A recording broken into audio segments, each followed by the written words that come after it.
Numa distribuição Sinapse, Os Impressionistas, versão brasileira Audio News. Lautrec. Pequeno em estatura física, mas com uma virilidade tanto artística quanto sexual que se tornou legendária, Henri de Toulouse-Lautrec tornou-se o grande pintor do lado sombrio da vida parisiense no final do século XIX. Um artista que captou centelhas da fachada da Alegre Paris, com seus bailes e cafés-concertos, seus circos e espetáculos cintilantes, mas que invadiu um submundo de gigolôs e prostitutas, de promiscuidade e prazer temperados pela doença e pelos efeitos nefastos do alcoolismo. Toulouse-Lautrec atacou tanto a ideia pública quanto a da crítica do que fosse arte de qualidade e boa moral, e lançou-se de cabeça no estilo de vida que sua arte retratava e que tanto ofendia o bom senso burguês.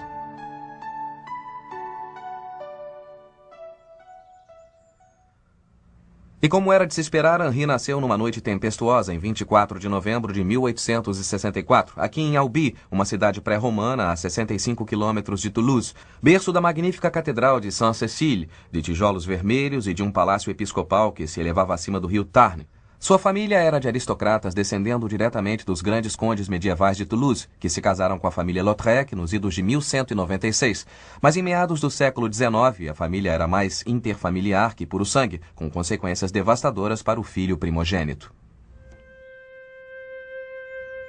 Henri era doentinho e miúdo desde o nascimento. Na verdade, um consenso entre médicos diz que ele tinha uma moléstia genética causada por séculos de casamentos interfamiliares, entre os quais seus pais, que eram primos em primeiro grau.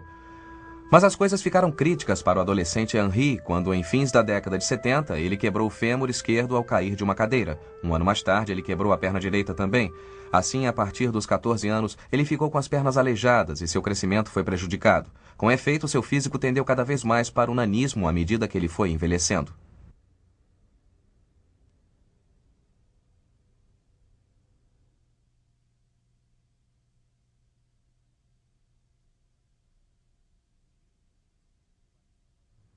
E em um de seus primeiros quadros a óleo, pintado em 1881, quando ele tinha apenas 17 anos, Henri retrata uma vida que ele jamais terá. Este é seu pai, o conde Alphonse Toulouse-Lautrec, montado em seu cavalo, senhor de tudo que vê, com um falcão no braço. Tiro ao alvo, cavalos, duas ocupações que Henri jamais poderá exercer devido ao seu acidente. É um quadro infiltrado por uma certa melancolia, mas ao mesmo tempo celebrando a ideia de espetáculo, uma coisa que mais tarde seria fundamental na vida e na arte de Toulouse. Seu pai está aqui vestido em roupas fantasiosas, o traje de um caucasiano. Com efeito, já mais velho, Toulouse-Lautrec adotou este tipo de postura, fantasiando-se em seu ateliê, indo a festas e sendo fotografado. É também uma imagem onde o jovem filho literal e metaforicamente põe o pai em um pedestal, mesmo que seja uma pintura pequena, tipo Camafeu. Há ainda uma sensação de que estamos embaixo, olhando para cima. Ele capta algo do caráter do homem, Alphonse. De todas as formas, ele era um tanto excêntrico. Há boatos de que ele tentava ordenhar sua égua no rio Tarn depois de grandes bebedeiras. Ele também era um artista amador e, com seu irmão Charles, eram sempre vistos desenhando e pintando pela propriedade. Assim, mesmo que Henri não pudesse participar das atividades esportivas do pai, ao mesmo tempo eles tinham alguma coisa em comum: o amor à arte. Mas, em última análise, faltava empatia no relacionamento deles. Ironicamente, antes do acidente de Henri, seu pai lhe dera um livrinho sobre falcoaria que apresentava a seguinte dedicatória: "Lembre-se, meu filho, de que a única maneira saudável de viver é ao ar livre e à luz do sol. Tudo aquilo a que tiram a liberdade perde sua identidade e logo morre." As palavras se mostraram proféticas.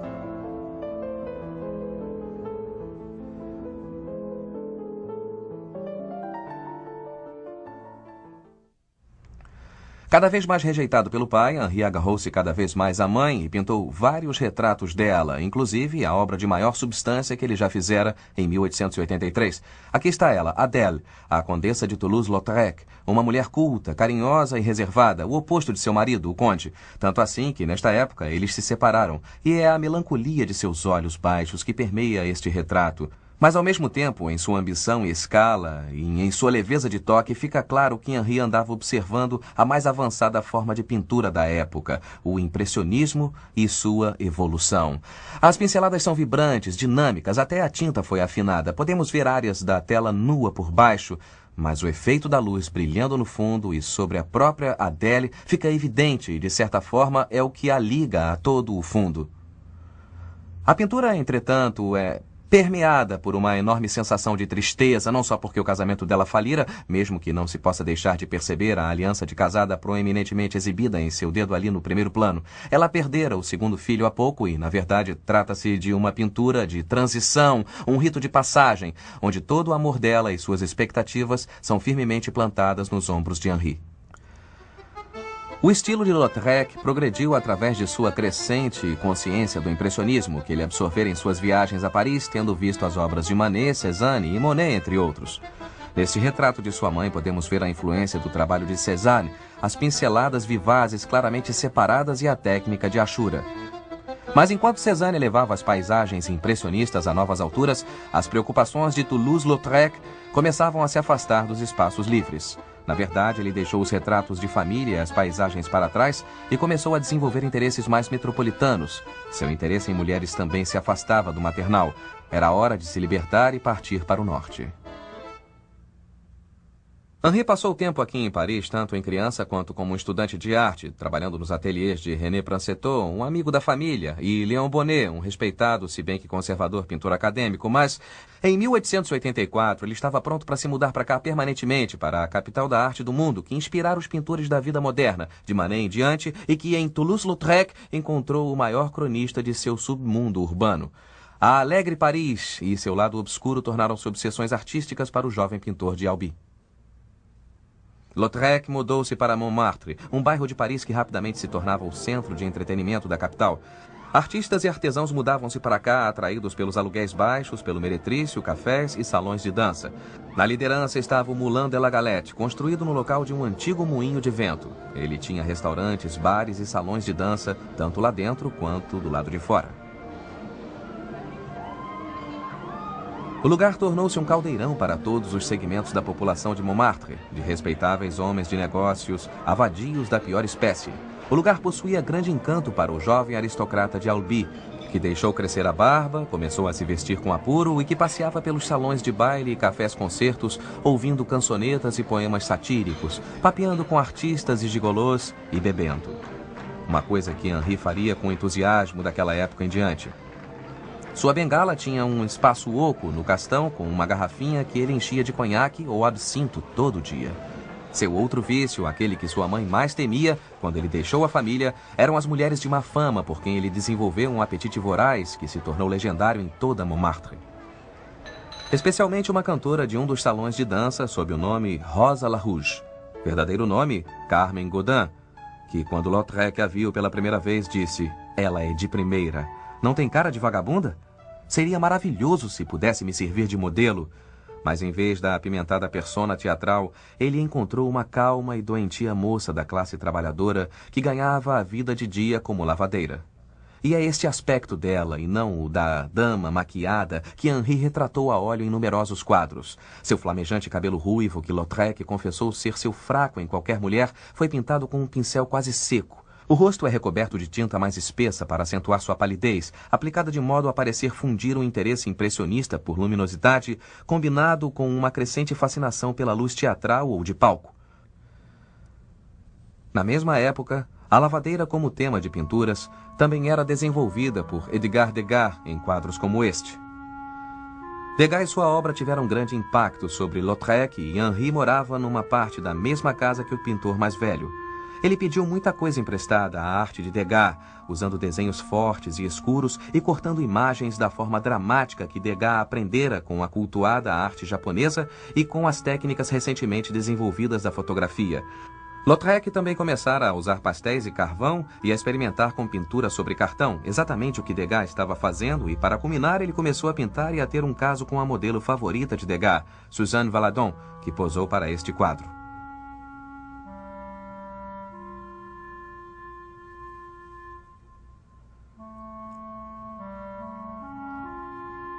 Esta imagem apressadamente desenhada, espontânea, mas de grande talento, mostra a sua amante Suzanne sentada desconsoladamente numa mesa de bar, segundo alguns comentaristas tentando aliviar os efeitos de uma ressaca. É uma imagem íntima, como se bisbilhotássemos um momento particular, ou talvez nos aproximássemos demais quando a cabeça dela começasse a latejar. Suzanne tentou em vão fazê-lo casar com ela, chegando a assimilar uma tentativa de suicídio que fez com que Henri rompesse o relacionamento. Este desenho é de uma série que Toulouse-Lautrec fez por encomenda de um jornal de Montmartre. Produzindo ilustrações para jornais e revistas, a obra de Lautrec atingiu um público muito mais amplo que o que frequentava galerias e museus. Sua reputação como o grande cronista visual de Montmartre e sua vida airada estavam apenas começando, e sua grande musa estava em plena construção. Descendo a colina do Moulin de la Galette, mas elevando-se acima de todos os outros prédios, estava o Moulin Rouge, o salão de baile parisiense associado com Toulouse-Lautrec. Ele abriu em 1889 e logo se tornou um dos pontos favoritos do pintor. Na verdade, quem quer que fosse alguém na sociedade parisiense vinha aqui e a aristocracia europeia chegava aos magotes. O príncipe de Gales, mais tarde Eduardo VII, veio ao local que se descrevia nas propagandas como muito parisiense, um lugar onde maridos podem frequentar com suas mulheres, mas isso estava longe da visão de Toulouse-Lautrec, do grande salão de danças.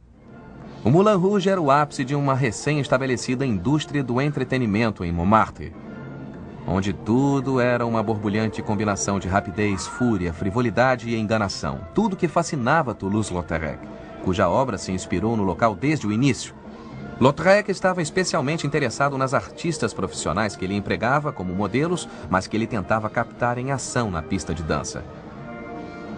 Uma figura em particular era La Goulue, a glutona, apelido de Louise Weber, que se tornou uma célebre atração do Moulin Rouge devido a seu cancan e que formava a imagem mais central no quadro seguinte e que acabou sendo a obra mais famosa de Lautrec. Em 1891, Charles Idler, o dono do Moulin Rouge, contratou Toulouse-Lautrec para fazer o segundo pôster de propaganda do grande salão de danças. A obra era, claro, para promover o Moulin Rouge, mas ela também projetou Toulouse-Lautrec para um público muito mais amplo. Ela mostra La Goulue apresentando sua extraordinária dança. A guitarra, ela está assim empanturrando com um ritmo, uma perna forma um ângulo reto, sua mão segura a outra perna e ela dedilha uma guitarra imaginária. No primeiro plano está a silhueta nobre e bicuda de Valentin de Dessous, filho de um aristocrata, filho de um advogado que frequentava os salões de dança, um cara doido por danças. Ao fundo, essas sombras também retratam a plateia, olhando para nós que olhamos para o pôster. Esta obra, com seu processo de impressão em 3 cores, fez um absoluto furor na cidade e as pessoas a arrancavam das árvores e a levavam para casa como uma obra de arte. Alguns críticos dizem que este foi o primeiro pôster moderno. Lautrec continuou produzindo muitos outros pôsteres, projetando a si mesmo e sua arte em uma relação direta com a mídia de massas. Ele tirou a arte de seu pedestal e a empurrou pelas prensas e de lá para a era da reprodução mecânica.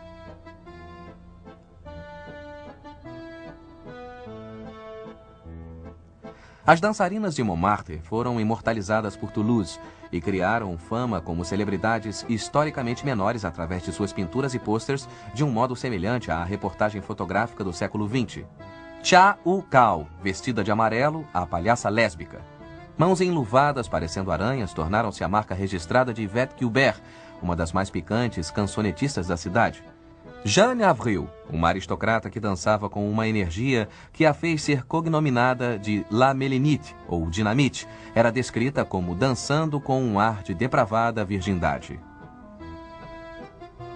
A americana Louise Fuller rodopia o vestido sob as luzes da ribalta como uma borboleta libertada e é captada por Lautrec em uma imagem de pura dança e energia.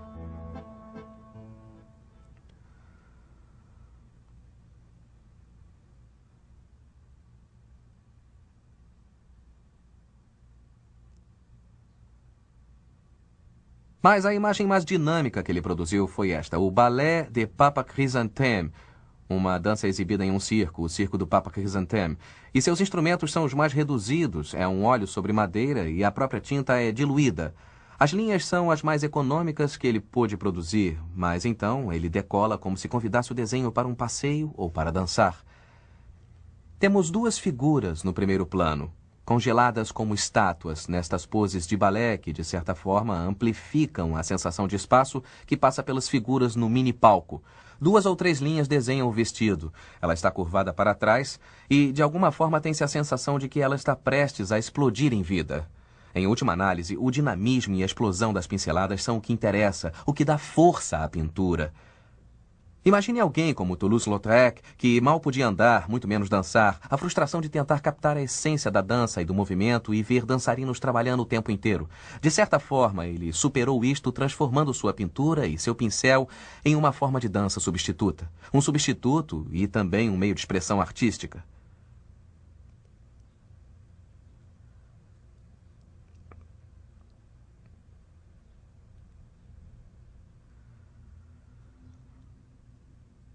Tendo explorado muito o mundo público do café, do salão de dança e do circo, Toulouse-Lautrec passou para os bastidores do mundo furtivo e opulento dos bordéis parisienses do século XIX. Entre 1892 e 1896, ele fez a crônica artística das vidas das mulheres que lá trabalhavam, as prostitutas, as cafetinas e também os incógnitos, mas respeitáveis clientes.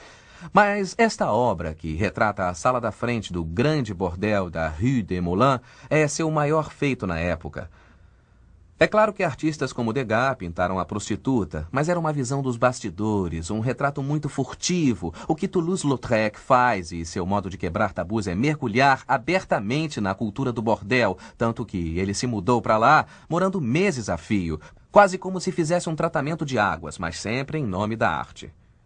Quando observa esta grande pintura de 5 mulheres, além da cesta à direita e o espaço livre aqui no sofá, eu acho que, de algum modo, este é o lugar de Toulouse. O convite é para pular nele, como ele frequentemente fazia. Quando o grande marchand impressionista Paul Duran-Ruel queria visitar Toulouse-Lautrec, ele ia até ao ateliê e era informado de que o pintor estava no bordel, que ele o encontraria lá. Assim, ele teve que se entrevistar com Toulouse nesta própria sala. O quadro em si é um design clássico, amplificado pelas colunas ao fundo e pelos espelhos que amplificam a sensação de luxúria e também dão uma profunda sensação de espaço à pintura. Em última análise, é um quadro cortado ao meio na diagonal, com o pé da prostituta no primeiro plano como nosso guia. Esta é Mireille, uma das favoritas de Toulouse. Mas as expressões em seu rosto nos dizem tudo. Não são agressivas ou infelizes à maneira que Degas e outros retrataram prostitutas, mas também não estão felizes ou idealizadas. Em essência, o que Toulouse faz é captar a naturalidade de suas vidas e da vida do bordel, e seus rostos têm expressões de absoluto enfado. Esta é a calmaria antes da tempestade, quando os clientes chegam, na verdade. Em 1898, a saúde de Lautrec começou a se deteriorar violentamente. Exaustão, sífilis e álcool o levaram ao desastre. Seu tempo era gasto aos tropeços de bar em bar, rindo, chorando, falando sozinho e depois tomado por ataques de delírio. Em março de 1899, após um ataque particularmente violento de alcoolismo, Henri foi internado em uma clínica em Neuilly, nos arredores de Paris. Recobrando-se e se encontrando em um quarto trancado, ele escreveu amargamente para o pai, relembrando a inscrição em seu livro de falcoaria. Papá, esta é a sua chance de agir decentemente. Estou confinado e tudo que é confinado morre. Após 2 meses de desintoxicação forçada, ele deixou o manicômio com um debate a respeito de seu estado ainda fervendo na imprensa. Tudo isso aumentou sua celebridade e sua notoriedade em iguais proporções e tornou seu trabalho ainda mais requisitado.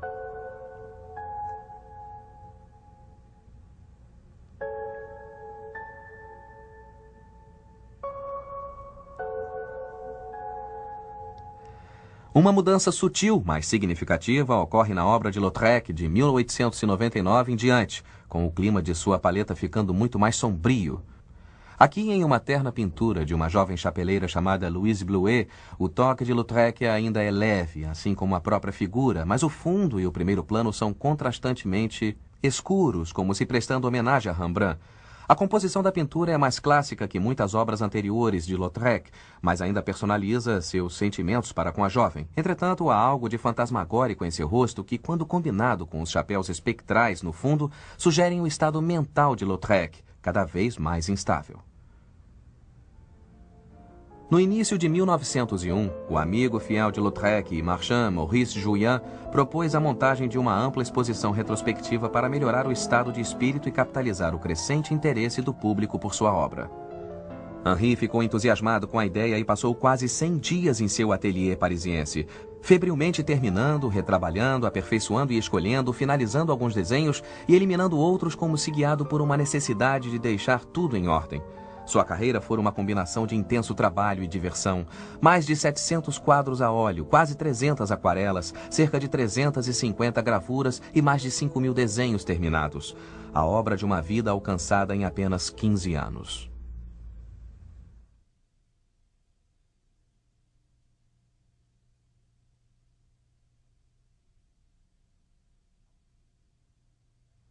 Ao fim de julho, Toulouse-Lautrec começou o que seria seu último quadro, uma obra sombria, intensa, climática, pintada espessamente, que mostra um exame na Faculdade de Medicina de Paris.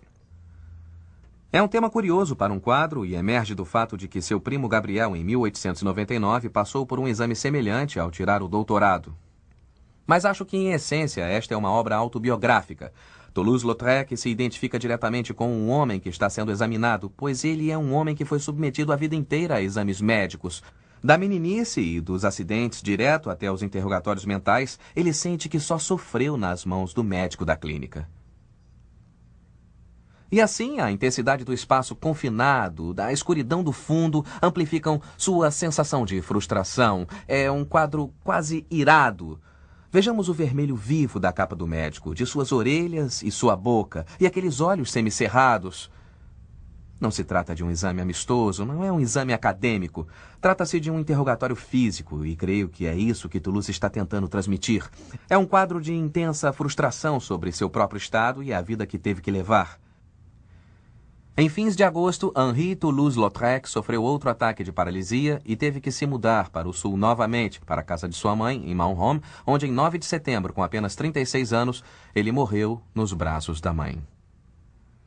Toulouse-Lautrec alcançou bastante fama e infâmia em sua curta vida, mas mesmo apesar dos esforços de seu velho mestre Léon Bonnard, que tentou impedir que o Estado francês comprasse a obra de Henri em 1904, sua reputação continuou a florescer após sua morte, com sua cidade natal, Albi, montando um museu dedicado à obra do pintor em 1922, neste magnífico ex-palácio do bispo, criando um sítio de peregrinação secular para amantes da arte e turistas do mundo inteiro. O grande feito de Toulouse deveu-se a seu encanto às massas. O sucesso popular de suas gravuras e pôsteres reproduzidos em massa exerceu uma duradoura influência na publicidade e no design gráfico.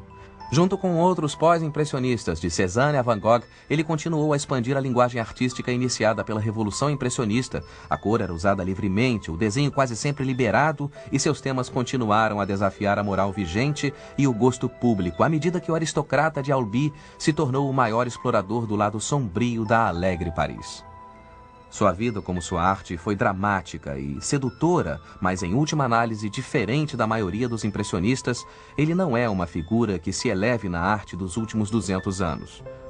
Mas, como popularizador que dominou a imaginação do público e continua a dominá-la, Toulouse-Lautrec está lá em cima, junto dos grandes.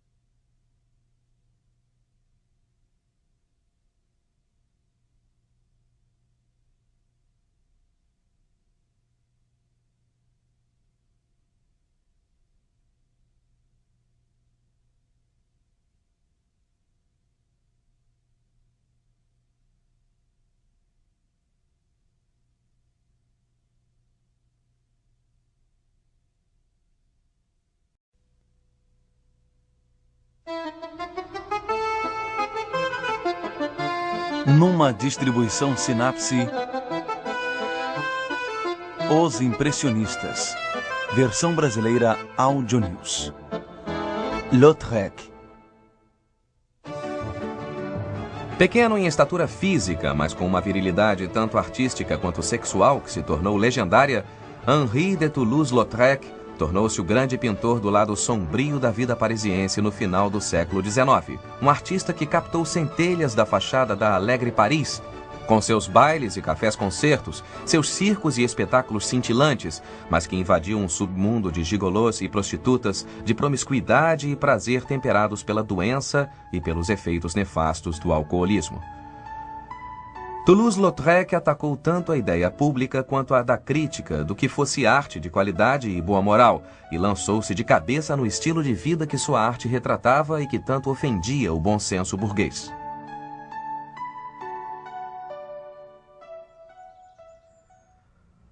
E como era de se esperar, Henri nasceu numa noite tempestuosa em 24 de novembro de 1864, aqui em Albi, uma cidade pré-romana a 65 quilômetros de Toulouse, berço da magnífica Catedral de Saint-Cécile, de tijolos vermelhos e de um palácio episcopal que se elevava acima do rio Tarn. Sua família era de aristocratas descendendo diretamente dos grandes condes medievais de Toulouse, que se casaram com a família Lautrec nos idos de 1196. Mas em meados do século XIX, a família era mais interfamiliar que puro sangue, com consequências devastadoras para o filho primogênito. Mas ele era um tanto excêntrico. Há boatos de que ele tentava ordenhar sua égua no rio Tarn depois de grandes bebedeiras. Ele também era um artista amador e, com seu irmão Charles, eram sempre vistos desenhando e pintando pela propriedade. Assim, mesmo que Henri não pudesse participar das atividades esportivas do pai, ao mesmo tempo eles tinham alguma coisa em comum, o amor à arte. Mas, em última análise, faltava empatia no relacionamento deles.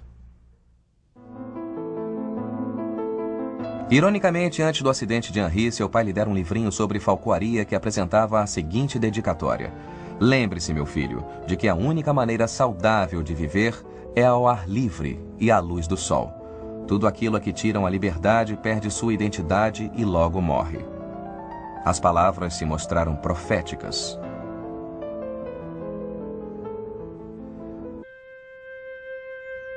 Henri era doentinho e miúdo desde o nascimento. Na verdade, um consenso entre médicos diz que ele tinha uma moléstia genética causada por séculos de casamentos interfamiliares, entre os quais seus pais, que eram primos em primeiro grau. Mas as coisas ficaram críticas para o adolescente Henri quando, em fins da década de 70, ele quebrou o fêmur esquerdo ao cair de uma cadeira. Um ano mais tarde, ele quebrou a perna direita também. Assim, a partir dos 14 anos, ele ficou com as pernas aleijadas e seu crescimento foi prejudicado. Com efeito, seu físico tendeu cada vez mais para o nanismo à medida que ele foi envelhecendo.